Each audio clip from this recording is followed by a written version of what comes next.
ಶಿವಮೊಗ್ಗದ ಸಾಗರ ತಾಲೂಕಿನ ಶ್ರೀನಗರದಲ್ಲಿ ಕಾಮಣ್ಣ ದಹನ ಮಾಡುವ ಮೂಲಕ ಹೋಳಿ ಹುಣ್ಣಿಮೆ ಆಚರಣೆ ಮಾಡಲಾಗಿದೆ. ಫಾಲ್ಗುಣ ಮಾಸದ ಶುಕ್ಲ ಪಕ್ಷದ ಪ್ರತಿಪದ ತಿಥಿಯಂದು ಈ ಹೋಳಿ ಹಬ್ಬ ಆಚರಣೆ ಮಾಡಲಾಗುತ್ತದೆ. ಶ್ರೀನಗರದ ನಿವಾಸಿಗಳು ತಮ್ಮ ಪ್ರದೇಶದಲ್ಲಿ ಕಟ್ಟಿಗೆಯನ್ನು ಸಂಗ್ರಹಿಸಿ ಕಾಮನ ದಹನ ಮಾಡಿದ್ದಾರೆ. ಈ ವಿಶೇಷ ಸಂದರ್ಭದಲ್ಲಿ ಮಕ್ಕಳು, ವೃದ್ಧರು ಭಾಗಿಯಾಗಿದ್ದಾರೆ.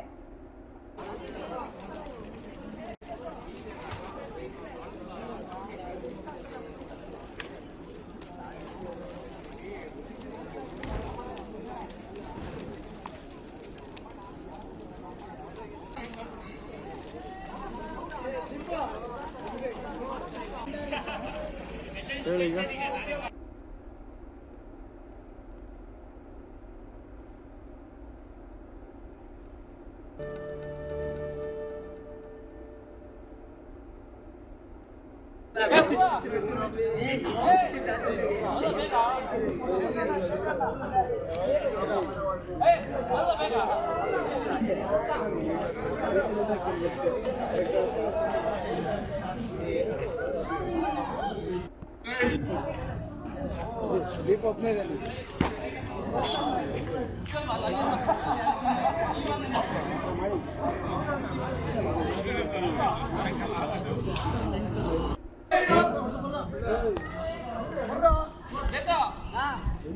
खाली करते हैं।